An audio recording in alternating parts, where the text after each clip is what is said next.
ನಿಮ್ಮೆಲ್ಲರಿಗೂ ಶಾಲೋಮ್. ಬನ್ನಿರಿ ದೇವರ ವಾಕ್ಯದ ಸಂದೇಶಕ್ಕೆ ಹೋಗೋಣ. 2ನೇ ಸಮುವೇಲ ಪುಸ್ತಕ 1ನೇ ಅಧ್ಯಾಯದಿಂದ ನಾವು ಧ್ಯಾನಿಸ್ತಿದ್ದೇವೆ. ಸೌಲನು ಸತ್ತನು ಎಂಬ ವಾರ್ತೆ ಯಾರು ತರುತ್ತಾರೆ ಹೇಳಿ? ಅಮಾಲೇಕ್ಯನೊಬ್ಬನು ತರುತ್ತಾನೆ. ಯಾರು ಕೇಳ್ತಾರೆ? ದಾವೀದನು ಕೇಳ್ತಾನೆ. ದಾವೀದನು ಯಾರಿಗೆ ಭಯಪಟ್ಟು ಇಸ್ರಾಯೇಲ್ ದೇಶವನ್ನು ಬಿಟ್ಟು ಫಿಲಿಸ್ಟಿಯರ ದೇಶದಲ್ಲಿ ಆಶ್ರಯ ಪಡೆಯುವುದಕ್ಕಾಗಿ ಹೋದನು ಗೊತ್ತಾ? ಸೌಲನಿಗೆ ಭಯಪಟ್ಟು. ದಾವೀದನಿಗೆ ಮನಃಶಾಂತಿ ಇಲ್ಲದಂತೆ, ನೆಮ್ಮದಿ ಇಲ್ಲದಂತೆ, ಸಮಾಧಾನ ಇಲ್ಲದಂತೆ, ಅಷ್ಟು ಮಾತ್ರವಲ್ಲ, ಸ್ಥಿರವಾದ ಸ್ಥಾನ ಇಲ್ಲದಂತೆ, ಬೆನ್ನಟ್ಟಿ ಬೆನ್ನಟ್ಟಿ ಬೆನ್ನಟ್ಟಿ ಬೆನ್ನಟ್ಟಿ ದೇಶವನ್ನೇ ಬಿಟ್ಟು ಓಡಿ ಹೋಗಲು ಕಾರಣನಾಗಿರುವಂತಹ ಸೌಲನು ಸತ್ತು ಹೋದನು ಎಂದು ತಿಳಿದುಕೊಂಡಾಗ ವಾಸ್ತವದಲ್ಲಿ ದಾವೀದನ ರೆಸ್ಪಾನ್ಸ್ ಹೇಗಿರಬೇಕು? ಸಾಕಪ್ಪ, ಹೇಗಿರಬೇಕು?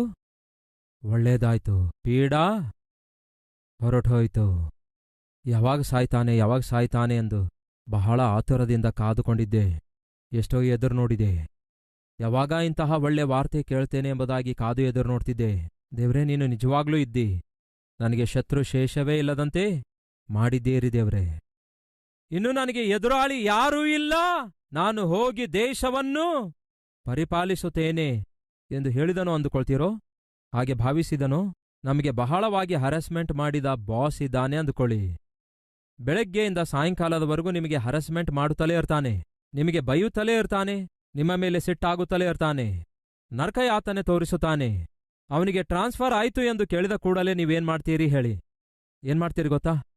ಸಾಕಪ್ಪ, ಒಳ್ಳೇದಾಯ್ತು, ಪೀಡಾ ಹೊರಟೋಯ್ತು, ದರಿದ್ರ ಬಿಟ್ಟೋಯ್ತು ಅನ್ನುತ್ತೀರಿ. ಹೋದನು ಬಿಡು ಅಂದ್ಕೊಳ್ತೇವೆ ಸಾಧಾರಣವಾಗಿ. ಗಮನ ಕೊಟ್ಕೇಳ್ರಿ, ಏನಾಯ್ತು ನೋಡೋಣ ಬನ್ನಿ. 11ನೇ ವಚನ. ದಾವೀದನು ಆ ವಾರ್ತೆಯನ್ನು ಕೇಳಿ ತನ್ನ ವಸ್ತ್ರಗಳನ್ನು ಹರಿದುಕೊಂಡನು. ದಾವೀದನ ಸಂಗಡ 400 ಮಂದಿ ಪುರುಷರು, ಅವರ ಕುಟುಂಬಗಳು ಚಿಗ್ಲಕ್ ಎಂಬ ಪ್ರಾಂತ್ಯದಲ್ಲಿರುತ್ತಾ ಇದ್ರು. ಯಾರೋ ಒಬ್ಬ ವ್ಯಕ್ತಿ ಓಡೋಡಿ ಬಂದಾಗ ಊರಿನವರೆಲ್ಲ ಹೊರಗೆ ಬಂದ್ರು. ಏನಾಯ್ತು ಎಂದು ಕೇಳ್ತಾ ಇರುವಾಗ ದಾವೀದನ ಬಳಿಗೆ ಎಲ್ಲರೂ ಓಡೋಡಿ ಬರ್ತಾರೆ. ಏನಾಯ್ತು? ಇಷ್ಟೊಂದು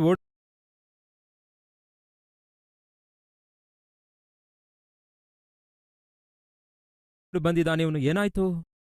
ಬಂದ ವ್ಯಕ್ತಿ ಹೇಳ್ತಾನೆ, ಸೌಲನನ್ನು ನಾನೇ ಕೊಂದಾಕಿದ್ದೇನೆ. ನಿಮಗೆ ನಿದ್ರೆ ಇಲ್ಲದಂತೆ ಮಾಡಿರುವ, ನಿಮಗೆ ನೆಮ್ಮದಿ ಇಲ್ಲದಂತೆ ಮಾಡಿರುವ, ಅರಣ್ಯದ ಪಾಲು ಮಾಡಿರುವ, ಅಡ್ರೆಸ್ ಇಲ್ಲದಂತೆ ಮಾಡಿರುವ ಸೌಲನು ಎಂಬ ರಾಜನು ಸತ್ತಿದ್ದಾನೆ, ಕಾರಣ ನಾನೇ ಕೊಂದಾಕಿದ್ದೇನೆ ಎಂದು ಹೇಳ್ತಿರುವಾಗ ಉಳಿದವರೆಲ್ಲರೂ ಕೂಡ ದರಿದ್ರ ಬಿಟ್ಟೋಯ್ತು, ಸೌಲನು ಸತ್ತೋದನಂತೆ ಎಂಬುದಾಗಿ ಅವರು ಹೇಳುವುದರ ಒಳಗಾಗಿಯೇ ದಾವೀದನು ಏನ್ ಮಾಡಿದನು ಗೊತ್ತಾ? ತನ್ನ ಬಟ್ಟೆಗಳನ್ನು ಹರಿದುಕೊಂಡನು, ಗಟ್ಟಿಯಾಗಿ ಅಳಲು ಆರಂಭಿಸಿದ. ಪ್ರಿಯರೇ, ಯಾರ ಸುದ್ದಿ ಕೇಳಿ? ಸತ್ತಿರುವ ತನ್ನ ಶತ್ರುವಿನ ಸುದ್ದಿ ಕೇಳಿ. ಯಾರು ಪ್ರಿಯರೇ ಈ ದಾವೀದನು? ದೇವರ ಹೃದಯಾನುಸಾರನು. ಶತ್ರು ಸತ್ತಿದ್ದಾನೆ ಎಂದು ಗೊತ್ತಾಗುವಾಗ ಅಳುವಂತಹ ಮನಸ್ಸು ಕೇವಲ ದೇವರದಾಗಿದೆ, ಮತ್ಯಾರದ್ದೂ ಅಲ್ಲ ಪ್ರಿಯರೇ. ಆತನ ವಿರುದ್ಧ ಅನ್ಯಾಯದ ತೀರ್ಪು ತೀರಿಸುತ್ತಾರೆ, ಆತನ ಮುಖಕ್ಕೆ ಉಗಿಯುತ್ತಾರೆ, ಮುಖಕ್ಕೆ ಮುಷ್ಟಿ ಮಾಡಿ ಗುದಿಯುತ್ತಾರೆ, ಮುಳುಕಿರೀಟ ಇಡುತ್ತಾರೆ, ಶಿಲುಬೆ ಹೊರಿಸುತ್ತಾರೆ, ಒದೆಯುತ್ತಾರೆ, ಕೊನೆಗೆ ಶಿಲುಬೆಗೆ ಹಾಕುತ್ತಾರೆ, 3 ಮಳೆಗಳ ಮೇಲೆ ಆತನಿಗೆ ನೇತು ಹಾಕುತ್ತಾರೆ, ಹಾಸ್ಯ ಮಾಡುತ್ತಾರೆ, ಗೇಲಿ ಮಾಡುತ್ತಾರೆ. ನೀನು ದೇವಕುಮಾರನಾಗಿದ್ರೆ ಇಳಿದು ಬಾ ಎಂದು ಕಿರ್ಚಿ ಕೂಗುತ್ತಾರೆ. ಅವರನ್ನು ನೋಡಿ ಯೇಸು ಏನ್ ಮಾಡುತ್ತಾರೆ ಗೊತ್ತಾ? ತಂದೆಯೇ, ಅವರೇನ್ ಮಾಡ್ತಿದ್ದಾರೆ ಎಂದು ಅವರಿಗೆ ಗೊತ್ತಿಲ್ಲ, ಅವರನ್ನು ಕ್ಷಮಿಸು ಎಂದು. ಯಾಕೆ ಆ ಪ್ರಾರ್ಥನೆ ಮಾಡ್ತಾರೆ? ಯಾಕೆ ಪ್ರಾರ್ಥನೆ ಮಾಡಿದ್ದಾರೆ ಎನ್ನುವುದಾದರೆ ಅವರನ್ನು ಪ್ರೀತಿಸಿರುವುದರಿಂದ. ಶತ್ರುಗಳನ್ನು ಕೂಡ ಪ್ರೀತಿಸುತ್ತಾರೆ, ಶತ್ರು ನಾಶವಾಗಬಾರದೆನ್ನುವುದಕ್ಕಾಗಿ ಅವರಿಗೋಸ್ಕರ ಪ್ರಾರ್ಥನೆ ಮಾಡುತ್ತಾರೆ. ಇದು ದೇವರ ಮನಸ್ಸು. ದಾವೀದನಿಗೆ ಶತ್ರುವೆಂದು ಭಾವಿಸುತ್ತಾನೆ ಸೌಲನು, ಆದರೆ ದಾವೀದನು ಮಾತ್ರ ಎಂದಿಗೂ ಸೌಲನನ್ನು ಶತ್ರುವೆಂದು ಭಾವಿಸಲಿಲ್ಲ. ದೇವರು ಅಭಿಷೇಕಿಸಿರುವಂತಹ ರಾಜನೆಂದೇ ಭಾವಿಸಿದನು. ಆದರೆ ನಿಷ್ಕಾರಣವಾಗಿ ಅಷ್ಟೊಂದು ಒಳ್ಳೆಯವನನ್ನು ಸೌಲನು ಶತ್ರುವೆಂದು ಭಾವಿಸಿದ. ಆದರೆ ದಾವೀದನು ಮಾತ್ರ ಸೌಲನಿಗೆ ಶತ್ರುವೆಂದು ಭಾವಿಸಲಿಲ್ಲ. ಒಂದು ವೇಳೆ ಶತ್ರುವೆಂದು ಭಾವಿಸಿದರೆ ಸಾಯಿಸ್ತಾ ಇದ್ದ, ಒಂದೇ ಏಟಿನಿಂದ ಸಾಯಿಸ್ತಾ ಇದ್ದ. ದೇವರಿಂದ ಅಭಿಷೇಕಿಸಲ್ಪಟ್ಟಂತಹ ರಾಜನಾಗಿದ್ದಾನೆ ಎಂಬ ಭಾವನೆಯುಳ್ಳವನಾಗಿ ಸೌಲನಿಂದ ದೂರ ಓಡಿ ಹೋಗ್ತಾನೆ. ಈಗ ನನ್ನ ಪ್ರಶ್ನೆ, ಸೌಲನು ದಾವೀದನಿಗೆ ಶತ್ರುವೆಂದು ಭಾವಿಸಿದನೋ ಅಥವಾ ದಾವೀದನು ಸೌಲನಿಗೆ ಶತ್ರುವೆಂದು ಭಾವಿಸಿದನೋ ನೀವೇ ಹೇಳಿ. ಕೇಳಿ ಪ್ರಿಯರೇ, ಸೌಲನು ದಾವೀದನನ್ನು ಶತ್ರುವೆಂದು ಭಾವಿಸಿದ, ಆದರೆ ವಾಸ್ತವದಲ್ಲಿ ದಾವೀದನು ಶತ್ರು ಅಲ್ಲವೇ ಅಲ್ಲ. ಸೌಲನ ಪರಿಪಾಲನೆ ಕಾಪಾಡಿದವನಾಗಿದ್ದನು, ಪೀಠವನ್ನು ಕಾಪಾಡಿದವನಾಗಿದ್ದನು, ಅವನ ಪ್ರಾಣ ಕಾಪಾಡಿದವನಾಗಿದ್ದನು, ಪ್ರಜೆಗಳನ್ನು ಕಾಪಾಡಿದವನಾಗಿದ್ದನು ದಾವೀದನು. ಅಂಥವನಿಗೆ ಶತ್ರು ಎಂದು ಭಾವಿಸಿದರೆ ಅರ್ಥ ಇದೆಯಾ? ದಾವೀದನೇ ಏನಾದರೂ ಆ ದಿನ ಗೊಲಿಯಾತನನ್ನು ಕೊಂದುಹಾಕದಿದ್ದರೆ ಸೌಲನು ತನ್ನ ಪೀಠವನ್ನೇ ಕಳೆದುಕೊಳ್ಳುತ್ತಿದ್ದ, ತನ್ನ ಪರಿಪಾಲನೆಯನ್ನು ಕಳೆದುಕೊಳ್ಳುತ್ತಾ ಇದ್ದ, ತನ್ನ ಪ್ರಾಣವನ್ನೇ ಕಳೆದುಕೊಳ್ಳುತ್ತಿದ್ದ, ತನ್ನ ಪ್ರಜೆಗಳನ್ನು ಕಳೆದುಕೊಳ್ಳುತ್ತಿದ್ದ. ಹೀಗೆ ತನ್ನ ಸಮಸ್ತವನ್ನು ಕಾಪಾಡಿರುವಂತಹ ದಾವೀದನಿಗೆ ಶತ್ರುವೆಂದು ಭಾವಿಸಿ ದಾವೀದನನ್ನೇ ಕೊಲ್ಲಬೇಕೆನ್ನುವಂಥದ್ದು ದ್ರೋಹ ಆಗಿರುತ್ತೆ ಪ್ರಿಯರೇ, ಅದು ಒಳ್ಳೆಯದಲ್ಲ. ದಾವೀದನು ತನ್ನ ಜೀವಿತದಲ್ಲಿ ಯಾರನ್ನೂ ಶತ್ರುವೆಂದು ಭಾವಿಸಲಿಲ್ಲ. ಸಹೋದರ ಸಹೋದರಿಯರೇ, ಒಂದು ಮನವಿ ಮಾಡಿಕೊಳ್ತೇನೆ. ನೀವು ಪ್ರಶಾಂತವಾಗಿ ಜೀವಿಸಬೇಕೆಂದು ಬಯಸುತ್ತಾ ಇದ್ದೀರಾ? ನಿಮ್ಮ ಪ್ರಾರ್ಥನೆಗೆ ಉತ್ತರ ಬರಬೇಕೆಂದು ಬಯಸುತ್ತಾ ಇದ್ದೀರಾ? ಬದುಕಿರುವವರೆಗೂ ನೀವು ಸಂತೋಷದಿಂದ ಬದುಕಲು ಬಯಸುತ್ತಾ ಇದ್ದೀರಾ? ಹಾಗಾದರೆ ಯಾರೊಬ್ಬರನ್ನು ಶತ್ರುವನ್ನಾಗಿ ಮಾಡಿಕೊಳ್ಳಬೇಡಿ. ಈ ದಿನ ಈ ವಾಕ್ಯ ಕೇಳುವವರಲ್ಲಿ ಹೆಂಡತಿಗೆ ಬದ್ಧ ಶತ್ರು ಯಾರು ಹೇಳಿ? ಅಮ್ಮ ಸಹೋದರಿಯರೇ, ನೀವು ಹೇಳ್ರಿ. ನಿಮ್ಮ ತಾಯಿಗೆ ಏನೆಂದು ಫೋನ್ ಮಾಡಿ ಹೇಳ್ತೀರಿ? ಹೋಗಿ ಹೋಗಿ ನನಗೆ ಇಂಥವನನ್ನ ಗಂಟು ಹಾಕಿದ್ರು. ಅಕ್ಕಗಾಗಲಿ ತಂಗಿಗಾಗಲಿ ಫೋನ್ ಮಾಡಿ ಏನು ಹೇಳ್ತೀರಿ? ಸಿಕ್ಕಿದಾನೆ ಕೆಲ್ಸಕ್ಕೆ ಬರ್ದವನು. ತಿನ್ನೋದು ಬಿಟ್ರೆ ಏನು ಗೊತ್ತಿಲ್ಲ, ತಿನ್ನೋದು ಬಿಟ್ರೆ ಯಾವ ಪ್ರಯೋಜನಕ್ಕೆ ಬರಲ್ಲ. ಗಂಡನಿಗಿಂತಲೂ ಬದ್ಧ ಶತ್ರುಗಳು ನಿಮಗೆ ಯಾರಾದರೂ ಇದ್ದಾರೋ? ಇರಲ್ಲ. ಒಂದು ಸಾರಿ ಆಲೋಚಿಸಿರಿ, ಹೆಂಡತಿಗೆ ಬದ್ಧ ಶತ್ರು ಯಾರು ಹೇಳಿ? ಗಂಡನೇನೋ ಹೆಂಡತಿ ಶತ್ರು ಅಂದುಕೊಳ್ತಾನೆ, ಹೆಂಡತಿಯೇನೋ ತನ್ನ ಗಂಡ ಶತ್ರು ಅಂದುಕೊಳ್ತಾಳೆ, ಸೊಸೆಯೇನೋ ಅತ್ತೆ ಶತ್ರು ಅಂದುಕೊಳ್ತಾಳೆ, ಅತ್ತೆಯೇನೋ ಸೊಸೆ ಶತ್ರು ಅಂದುಕೊಳ್ತಾಳೆ. ಈ ದಿನ ಅಣ್ಣನಿಗೆ ತಮ್ಮನೇ ಶತ್ರುವಾಗ್ತಿದ್ದಾನೆ, ಅಕ್ಕಳಿಗೆ ತಂಗಿಯೇ ಶತ್ರುವಾಗ್ತಿದ್ದಾಳೆ. ಒಂದೇ ಮನೆಯಲ್ಲಿರ್ತಾರೆ, ಆದರೆ ಒಬ್ಬರನ್ನೊಬ್ಬರು ಶತ್ರುಗಳೆಂದು ಭಾವಿಸುತ್ತಾರೆ. ಹಾಗಾದ್ರೆ ಕೇಳಿ, ನಿಮ್ಮ ಜೀವಿತದಲ್ಲಾಗಲಿ ನಮ್ಮ ಜೀವಿತದಲ್ಲಾಗಲಿ ಶತ್ರುಗಳು ಎಂದಿಗೂ ಇರಬಾರ್ದು. ಮನಪೂರ್ವಕವಾಗಿ ಹೇಳ್ತಿದ್ದೇನೆ, ನನ್ನ ಜೀವಿತದಲ್ಲಿ ಯಾರೊಬ್ಬರೂ ಶತ್ರುಗಳಿಲ್ಲ. ಯಾರೇ ನನ್ನ ಬಗ್ಗೆ ಎಷ್ಟೇ ತಪ್ಪು ಮಾತಾಡಲಿ, ಎಷ್ಟೇ ಕೆಟ್ಟದಾಗಿ ಮಾತಾಡಲಿ, ಎಷ್ಟೇ ವಿಮರ್ಶಿಸಲಿ, ನಾನು ಮಾಡಿದ್ದೇನು ಗೊತ್ತಾ? ಅವರಿಗೋಸ್ಕರ ಪ್ರಾರ್ಥನೆ ಮಾಡಿದ್ದೇನೆ, ಅಂಥವರನ್ನು ಕ್ಷಮಿಸಿದ್ದೇನೆ. ನಾನು ಮಾತ್ರ ಪ್ರಶಾಂತವಾಗಿ ಜೀವಿಸ್ತಿದ್ದೇನೆ. ಯಾಕೆ ನಾನು ಪ್ರಶಾಂತವಾಗಿ ಜೀವಿಸ್ತಿದ್ದೇನೆ ಗೊತ್ತಾ? ನನಗೆ ವಿರುದ್ಧವಾಗಿ ಯಾರೇ ಮಾತಾಡಿದರು, ದ್ವೇಷಿಸಿದರು, ದೂಷಿಸಿದರು, ಅವರನ್ನು ಕ್ಷಮಿಸಿರೋದ್ರಿಂದ. ಅವರು ಕ್ಷಮಿಸಲ್ಪಡುವುದಕ್ಕಾಗಿ ಅರ್ಹರೋ? ಇಲ್ಲವೇ ಇಲ್ಲ. ಆದರೆ ಪ್ರಶಾಂತವಾಗಿ ಜೀವಿಸುವುದಕ್ಕೋಸ್ಕರ ನಾನು ಅರ್ಹನಾಗಿದ್ದೇನೆ. ದೇವರೇ ನನಗೋಸ್ಕರ ಪ್ರಾಣ ಕೊಟ್ಟು ಪ್ರಶಾಂತತೆಯನ್ನು ಕೊಟ್ಟಿದ್ದಾರೆ. ನಾನು ಹ್ಯಾಪಿಯಾಗಿರಬೇಕೆಂದು, ನಾನು ಪ್ರಶಾಂತವಾಗಿರಬೇಕೆಂದು, ನಾನು ಸಮಾಧಾನವಾಗಿರಬೇಕೆಂದು, ನಾನು ಸಂತೋಷವಾಗಿರಬೇಕೆಂದು ನನ್ನ ಯೇಸು ನನಗೆ ಪ್ರಾಣದಂತೆ ಪ್ರೀತಿಸಿ ನನಗೋಸ್ಕರ ಪ್ರಾಣವನ್ನೇ ಕೊಟ್ಟಿದ್ದಾರೆ. ಆತನು ತನ್ನ ಪ್ರಾಣವನ್ನೇ ಕೊಟ್ಟಿರುವುದರಿಂದ, ತನ್ನ ಪ್ರಾಣವನ್ನೇ ಅರ್ಪಿಸಿರೋದ್ರಿಂದ ಈ ದಿನ ನನಗೆ ಸಮಾಧಾನ, ಸಂತೋಷ ಅನುಗ್ರಹಿಸಲ್ಪಟ್ಟಿದೆ. ಯೇಸು ಕ್ರಿಸ್ತನು ಪ್ರಾಣ ತ್ಯಾಗ ಮಾಡಿ ಅನುಗ್ರಹಿಸಿರುವಂತಹ ಸಮಾಧಾನವನ್ನು, ಸಂತೋಷವನ್ನು, ಸಂತೃಪ್ತಿಯನ್ನು, ಸಮೃದ್ಧಿಯನ್ನು ಯಾರೋ ಒಬ್ರು ಏನೋ ಒಂದು ಮಾತಾಡಿದಕ್ಕೆ, ಯಾರೋ ಒಬ್ರು ಏನೋ ಕಾಮೆಂಟ್ ಮಾಡಿದಕ್ಕೆ, ಯಾರೋ ಒಬ್ರು ವಿಮರ್ಶಿಸಿದ್ದಕ್ಕೆ, ಯಾರೋ ಒಬ್ರು ದ್ರೋಹ ಮಾಡಿದಕ್ಕೆ ಅವರ ಕುರಿತು ಆಲೋಚಿಸಿ ದೇವರೇ ತನ್ನ ಪ್ರಾಣ ಕೊಟ್ಟು ಅನುಗ್ರಹಿಸಿರುವ ಸಮಾಧಾನ ಕಳೆದುಕೊಳ್ಳಬೇಕನ್ನುತ್ತೀರೋ? ಅದಕ್ಕಿಂತ ದೊಡ್ಡ ಮೂರ್ಖತ್ವ ಬೇರೆ ಏನಾದರೂ ಇದೆ ಅಂತೀರಾ? ಬ್ರದರ್, ಅವನು ಕ್ಷಮಾಪಣೆಗೆ ಅರ್ಹನೇ ಅಲ್ಲ, ಅವನನ್ನು ಕ್ಷಮಿಸಬಾರದು ಬ್ರದರ್ ಎಂದು ಬಹಳಷ್ಟು ಜನ ನನಗೆ ಹೇಳಿದ್ದಾರೆ. ಆದರೂ ಅವರಿಗೆ ಯಾಕೆ ಕ್ಷಮಿಸಿದ್ದೇನೆ ಗೊತ್ತಾ? ಅವರು ಕ್ಷಮಿಸಲ್ಪಡುವುದಕ್ಕಾಗಿ ಅರ್ಹರಾಗಿರೋದ್ರಿಂದಲ್ಲ. ಅವರು ಕ್ಷಮಿಸಲ್ಪಡಲು ಅರ್ಹರಾಗಿಲ್ಲದಿದ್ದರೂ ಕೂಡ ನಾನು ಪ್ರಶಾಂತವಾಗಿ ಜೀವಿಸಲು ಅರ್ಹನಾಗಿದ್ದೇನೆ. ಸಮಾಧಾನದಿಂದ ಜೀವಿಸುವುದಕ್ಕಾಗಿ, ಸಂತೋಷದಿಂದ ಜೀವಿಸುವುದಕ್ಕಾಗಿ ದೇವರು ನನ್ನನ್ನು ಆರಿಸಿಕೊಂಡಿದ್ದಾರೆ. ಹಾಗಾಗಿ ನಾನೇನ್ ಮಾಡ್ತಿದ್ದೇನೆ? ಅವನಿಗೋಸ್ಕರವಲ್ಲ ನಾನು ಕ್ಷಮಿಸುತ್ತಾ ಇರೋದು, ನನಗೋಸ್ಕರ ಅವನನ್ನು ಕ್ಷಮಿಸುತ್ತಿದ್ದೇನೆ. ಯಾಕೆಂದರೆ ಕ್ಷಮಿಸದಿದ್ದರೆ ನನ್ನ ಮನಸ್ಸಲ್ಲಿ ಬೇಸರ ಇರುತ್ತೆ. ನಾನು ಕ್ಷಮಿಸದಿದ್ದರೆ ನನ್ನ ಮನಸ್ಸು ಮನಃಶಾಂತಿಯನ್ನು ಕಳೆದುಕೊಳ್ಳುತ್ತೆ. ಅರ್ಥವಾಗ್ತಿದೆಯಾ? ಅದಕ್ಕೆ ಕ್ಷಮಿಸಿಬಿಡಿರಿ. ಅತ್ತೆಯನ್ನು ಕ್ಷಮಿಸಿಬಿಡಿರಿ, ಅಕ್ಕಳನ್ನು ಕ್ಷಮಿಸಿಬಿಡಿರಿ, ತಮ್ಮ ತಂಗಿಯನ್ನು ಕ್ಷಮಿಸಿಬಿಡಿರಿ. ನಿಮ್ಮ ಮನಸ್ಸನ್ನು ನೋಯಿಸಿದ್ದಾರೆ, ನಿಮ್ಮ ಮನಸ್ಸಿಗೆ ಗಾಯಗೊಳಿಸಿದ್ದಾರೆ, ನಿಮಗೆ ಆಡಬಾರದ ಮಾತಾಡಿದ್ದಾರೆ ಎಂದು ಯಾರ ಬಗ್ಗೆ ಅಂದುಕೊಳ್ತಿದ್ದೀರೋ ಅವರನ್ನು ಕ್ಷಮಿಸಿರಿ. ದಾವೀದನು ಎಂಥವನು ಗೊತ್ತಾ? ಸೌಲನು ಸತ್ತಿದ್ದಾನೆಂದು ತಿಳ್ಕೊಂಡ್ರೂ ಕೂಡ ಅತ್ತನು ಪ್ರಿಯರೇ. ಜ್ಞಾನೋಕ್ತಿಗಳು 24ನೇ ಅಧ್ಯಾಯ 17ನೇ ವಚನದಲ್ಲಿ ಒಂದು ಮಾತಿದೆ, ನೋಡೋಣ ಬನ್ನಿ. ಜ್ಞಾನೋಕ್ತಿ 24:17. ನಿನ್ನ ಶತ್ರುವು ಬಿದ್ದಾಗ ನೀನು ಸಂತೋಷ ಪಡಬೇಡ, ಅವನು ಮುಗ್ಗರಿಸುವಾಗ ನಿನ್ನ ಮನಸ್ಸಿನೊಳಗೆ ಉಲ್ಲಾಸ ಪಡಬೇಡ. ಒಂದು ವೇಳೆ ಶತ್ರು ಬಿದ್ದಾಗ ನೀನು ಸಂತೋಷ ಪಡುವುದನ್ನು ದೇವರು ನೋಡುವುದಾದರೆ, ಮುಂದಿನ ವಚನ ನೋಡಿ, ಯೆಹೋವನು ಅದನ್ನು ನೋಡಿ ಅಸಹ್ಯಿಸಿಕೊಂಡು ಅವನ ಮೇಲೆ ತೋರಿಸಬೇಕೆಂದಿರುವ ಕೋಪ ನಿಮ್ಮ ಮೇಲೆ ತಿರುಗಿಸುವನೇನೋ ಜಾಗ್ರತೆ.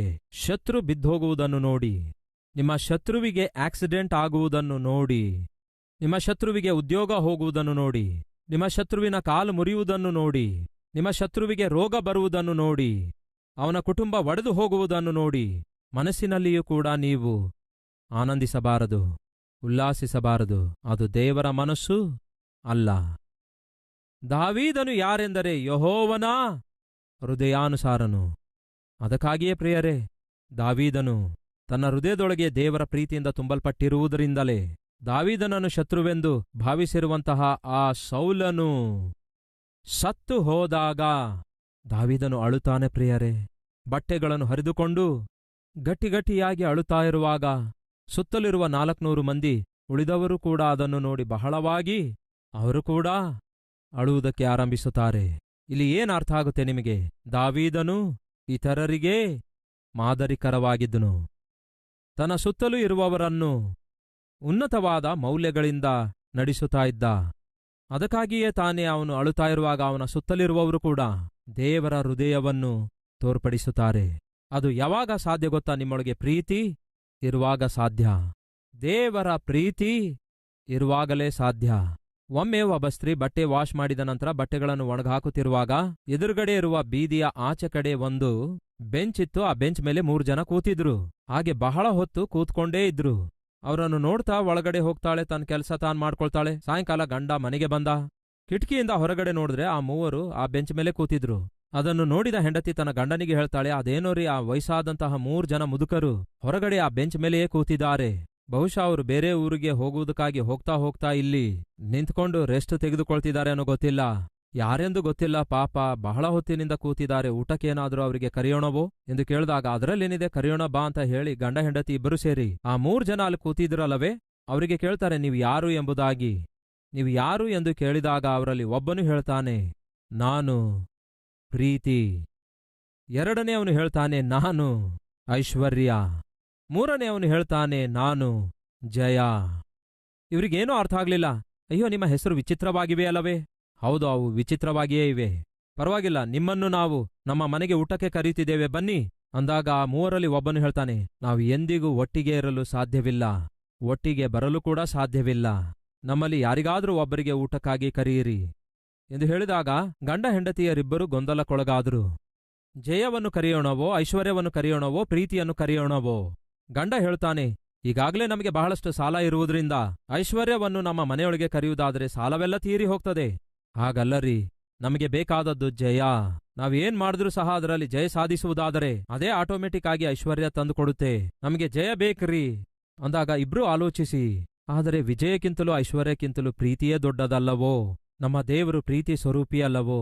ಅದನ್ನೇ ಕರೆಯೋಣ ಅಂದಾಗ, ಹೌದು ರೀ, ಪ್ರೀತಿಯೇ ದೊಡ್ಡದಾಗಿದೆ, ಪ್ರೀತಿಯನ್ನೇ ಕರೆಯೋಣ ಎಂದು ಯೋಚಿಸಿ ಅವರು ನಿರ್ಣಯ ತೆಗೆದುಕೊಂಡು ಹೊರಗೆ ಬಂದು, ಪ್ರೀತಿ ಎಂಬ ವ್ಯಕ್ತಿ ಯಾರಿದ್ರೋ ಆತನಿಗೆ, ಅಯ್ಯ, ನೀವು ನಮ್ಮ ಮನೆಗೆ ಬಂದು ಊಟ ಮಾಡಿರಿ ಎಂದು ಪ್ರೀತಿ ಎಂಬ ವ್ಯಕ್ತಿಯನ್ನು ಕರೆದಾಗ ಅವನು ಬರ್ತಾ ಇರುವಾಗ ಅವನೊಂದಿಗೆ ಐಶ್ವರ್ಯವೂ ಹಾಗೆಯೇ ಜಯವೂ ಕೂಡ ಅವರಿಬ್ಬರೂ ಬರ್ತಾ ಇದ್ರು. ಇದೇನು 3 ಬರಲಿಕ್ಕೆ ಸಾಧ್ಯವಿಲ್ಲ ಅಂದ್ರಲ್ಲವೇ ಅಂದಾಗ ಪ್ರೀತಿ ಹೇಳಿರುವ ಮಾತೇನು ಗೊತ್ತಾ? ಪ್ರೀತಿಯನ್ನು ಆಹ್ವಾನಿಸುವುದಾದರೆ ಪ್ರೀತಿಯೊಂದಿಗೆ ಜಯವೂ ಬರುತ್ತೆ, ಹಾಗೆಯೇ ಐಶ್ವರ್ಯವೂ ಬರುತ್ತೆ. ನೀವು ಪ್ರೀತಿಯನ್ನು ಆಹ್ವಾನಿಸಿರುವುದರಿಂದ ಸಮಸ್ತವೂ ನನ್ನೊಂದಿಗೆ